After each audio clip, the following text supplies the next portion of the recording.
Mtazamaji wa Force News Tanzania, mwaka 2026 dunia ilisimama kwa mshangao. Mashambulizi ya anga kutoka Marekani na Israel yalimuua kiongozi mwenye nguvu zaidi Iran, Ayatollah Ali Khamenei. Wengi walidhani huu ndio mwisho wa utawala wa Iran, lakini kilichofuata kilibadilisha kila kitu. Ndani ya siku chache tu, mfumo uliendelea kana kwamba hakuna kilichotokea. Swali ni hili: Iran ina siri gani hadi haianguki kirahisi? Ili kuelewa Iran ya leo, lazima turudi nyuma hadi mapinduzi ya Iran ya mwaka 1979. Hapo ndipo utawala wa kifalme ulipong'olewa na nafasi yake kuchukuliwa na Jamhuri ya Kiislamu. Tangu wakati huo, Iran haikuwa tu nchi, bali mfumo wa kiitikadi,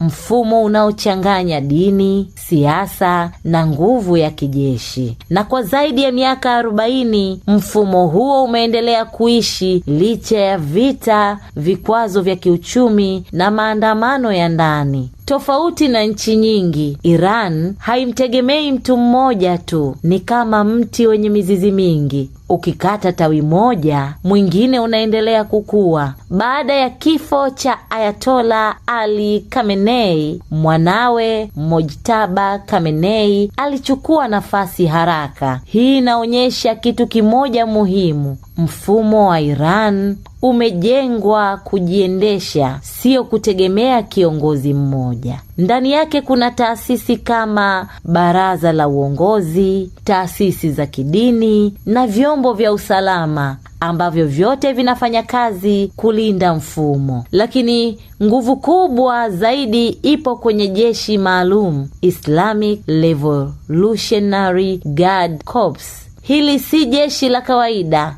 ni nguvu ya kijeshi, nguvu ya kisiasa na hata nguvu ya kiuchumi.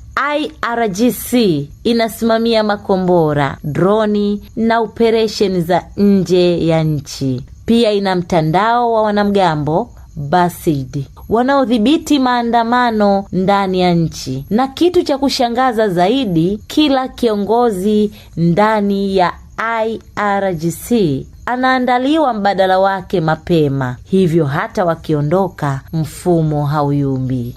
Sehemu kubwa ya uchumi wa Iran iko mikononi mwa taasisi zinazounga mkono serikali. Mashirika haya yanajulikana kama Bonyad. Yanafanya nini? Kwanza, yanatoa ajira.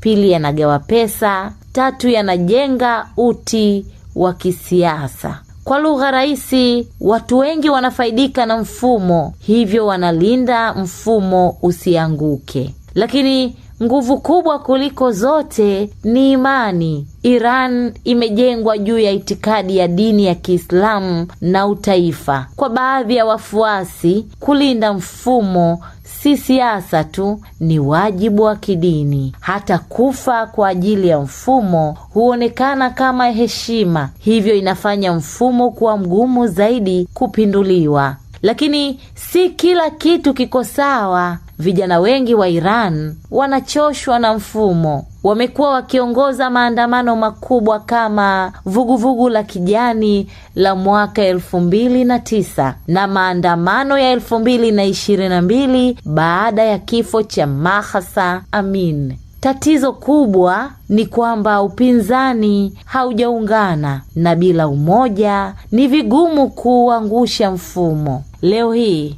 Iran ipo njia panda, ina mfumo imara, lakini inakabiliwa na shinikizo kubwa kutoka ndani na nje. Wataalamu wanasema hakuna utawala wa milele, lakini swali ni moja tu: ni lini utaanguka na nini kitafuata badala yake? Lakini mpendwa mtazamaji, kama umeipenda makala hii, subscribe kwa uchambuzi zaidi wa siasa za dunia na acha maoni yako. Je, unadhani Iran itaendelea kusimama au iko karibu kuanguka? Kutoka hapa Force News Tanzania, ulikuwa nami Ngonise Kahise. Tukutane tena wakati mwingine.